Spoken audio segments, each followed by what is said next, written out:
한동훈 전 국민의힘 비대위원장이 지구당 부활론에 신호탄을 쏘아 올렸죠. 이런 가운데 연일 한 전 위원장을 향해 날을 세우던 홍준표 대구시장이 또다시 전면에서 반대하고 나섰습니다. 지구당 부활 얘기가 나오는데 그건 정치개혁에 반합니다. 그건 정치개혁의 일환으로 부패정치 타파의 일환으로 한 건데 그거는 지금 전당대회 앞두고 원외위원장 표심 노리고 하는 거는 옳지 않습니다. 자, 홍준표 시장이 외부 표심을 노리고 하는 것은 옳지 않다. 지구당 부활론을 평가절하한 셈이죠. 한동훈 위원장은 어제 SNS에 다시 반박하는 글을 올렸습니다. 지금은 지구당 부활이 정치개혁이다라면서 정면으로 반박하는 의견을 올린 건데요. 사실상 차기 대권, 당권을 염두에 둔 전초전 성격이 아닌가 그런 생각이 듭니다.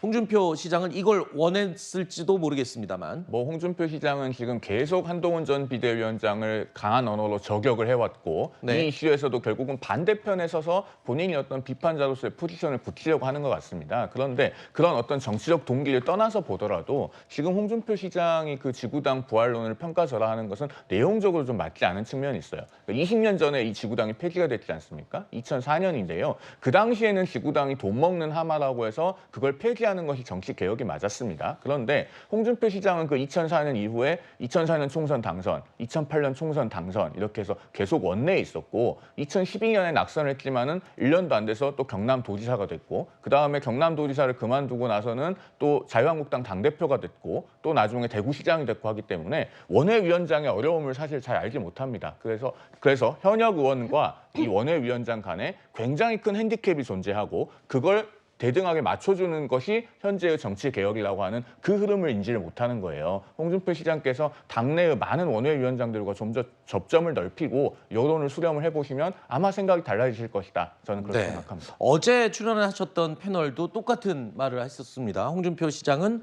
원외위원장을 한 번도 해본 적이 없기 때문에 그 현장의 어려움을 아마 잘 모르는 상태에서 하는 소리 같다라는 분석을 비슷하게 해주셨는데 오늘 똑같이 의견을 같이 주셨군요. 자, 홍준표 대구시장 한동훈 전 위원장 등판에 부정적인 시각을 거듭 내비쳐 왔습니다. 그럼 총선 말아먹은 사람이 또 지방선거도 말아먹으라고? 상식적으로 그게 가능한 이야기를 좀 하시라고. 그거 찍어주는 사람은 진짜 우리 당에서 찍어주면 우리 당은 해체해야 돼.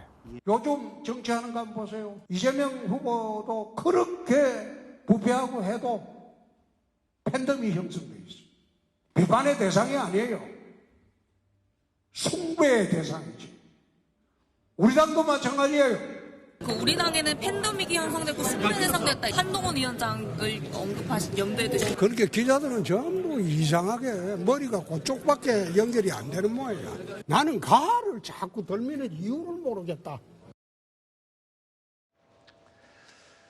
자, 매번 이렇게 SNS에 글을 띄우고 인터뷰를 하면은 뉴스에 보도가 되고 있는 이 홍준표 대구시장, 글쎄요, 보도가 되는 한은 계속 또 저렇게 자극적인 표현을 쓸 것 같습니다.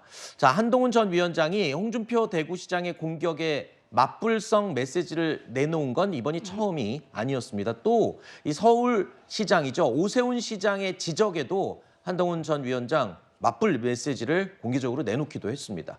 자, 어쨌든 당권 주자들 간에 벌어지고 있는 이런 주고받는 메시지들을 보면 인지도는 일단 확실하게 느는 것 같습니다. 네, 일단 중요한 부분은 이제 본인이 상대를 쳐가지고 상대를 이길 거냐 말 거냐보다 더 중요한 거는 그 상대방을 강적으로 놓고 본다면 그 강적에 상대할 수 있는 카운터 파트너로 본인이 거기에 올라서느냐 이게 더 중요한 거거든요. 이게 네. 성동격서 같은 거예요. 사실은 동쪽을 치는 것 같지만 결국에는 이것은 서쪽에 있는 본인의 잠재적 경쟁자라든지 추격자를 억누르는 이런 전략을 택하는 것이고 그런 의미에서 이제 공방들이 오고 가는 건데 일단 확정돼 있는 것은 한동훈이라고 하는 것은 상수다. 그러니까 네. 이 당의 1, 2위전에서 그 둘 중에 한 명으로 남아 있을 사람으로 가장 가능성이 높은 사람은 한동훈 전 위원장이다 이렇게 본다면 이제 홍준표 시장 같은 경우는 한 전 위원장을 뭐 꺾어가지고 아예 그냥 밀어낸다 이런 목표라기보다는 일단 한동훈에 맞설 사람은 나예요. 뭐 이렇게 이제 네. 얘기를 하는 것이겠죠. 근데 한동훈 전 위원장 같은 경우도 조금 독특한 거는 이제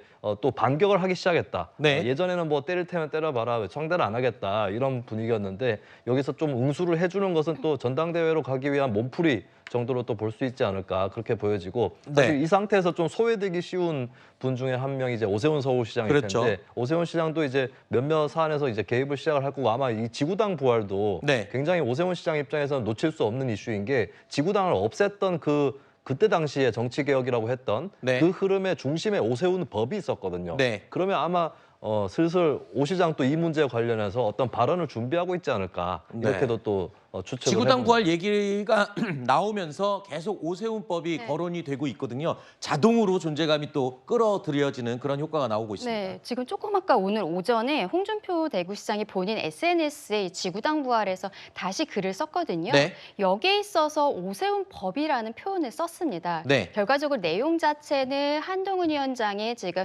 지구당 부활에 대해서 부정적인 내용들을 써놓기는 했는데 오세훈 법이라고 오세훈 법으로서 이것을 어떤 폐지했었던 것을 명확히 썼기 때문에 결국에는 오세훈 시장도 여기에 참전을 할 수밖에 없는 상황이 될 것 같고요. 자동 참전이네요. 네, 아마도 네. 그렇게 될 것으로 보입니다. 그런데 이러한 모습들이 결과적으로는 한동훈 비대위원장이 여기에 대해서 다시 한번 어떠한 뭐 의견을 밝힌다거나 이런 형태를 통해서 오히려 존재감은 점점 더 커져가지 않을까라고 생각합니다. 뭐 홍준표 대구시장에 대해서 며칠 전에 재밌는 기사를 봤습니다. 이 자꾸 저렇게 한동훈 전 비대위원장을 때리는 이유는 본인도 한 전 위원장이 당대표가 된다고 해서 크게 손해볼 게 없다라는 판단을 전제로 오히려 한동훈 전 위원장을 의도적으로 지금 도와주고 있는 것이다. 뭐 이런 해석의 기사를 봤습니다. 그 대구시장의 큰 그림 뭐 이런 의미였던 것 같은데 알 수는 없죠. 뭐 여러 가지 복합적인 의도가 있겠지만요.